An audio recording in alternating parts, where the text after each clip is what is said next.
Hello again. So last week we spoke about some challenges you might come across when you're trying to accomplish your goals.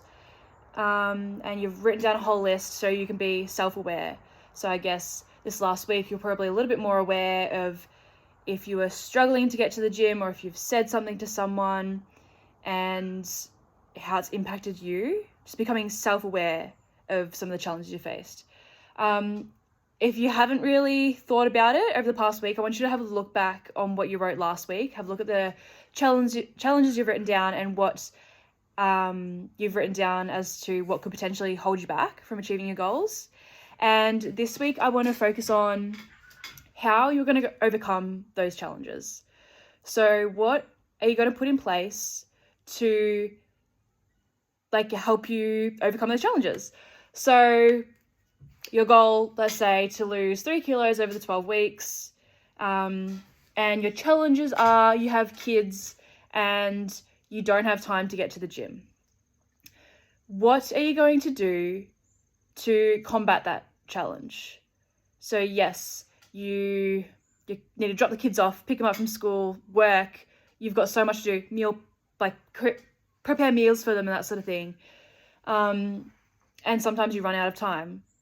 Okay, so what can you do to make sure you're able to fit it in? Can you go to the gym earlier in the morning before the kids are awake? Can you go to the gym or even go for a walk on a lunch break if you get lunch breaks? What little things can you do so you can achieve these goals, even though you have challenges in your life? Everyone has challenges in their life. I'm pretty lucky with where I am. I've got a good job, lots of different shift work though. I work night shifts, day shifts, afternoons, all the time, overtime shifts, everything.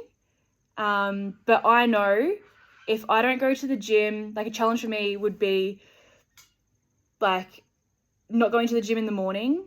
I know once I've finished work, I won't be going to the gym. I know that. So I always go to the gym in the morning before I go to work, because then I know once I'm finished work, I can go home, chill out.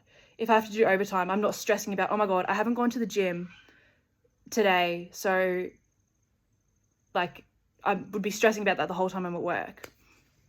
So I guess that would be something that is a challenge for me to go after work. So I do it before work. And yeah, like I said, I'm lucky. I don't have kids. I don't have anyone else in my life except for my family that I need to look after.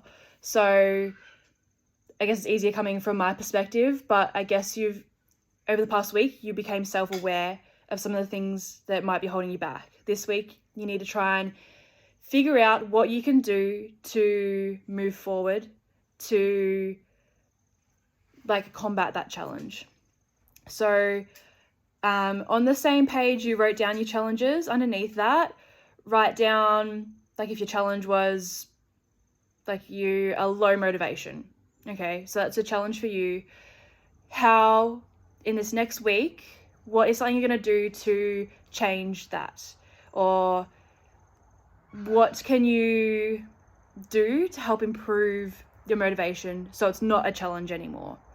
I want you to go through your list of challenges and have different ways of how you're going to work through those challenges. So when you're faced with that challenge, when you get to a day where you're not motivated, you can look back and go, okay, I'm not motivated, but this is what I'm going to implement to make sure that I can still keep on going to the gym, keep my routine going and all that sort of thing.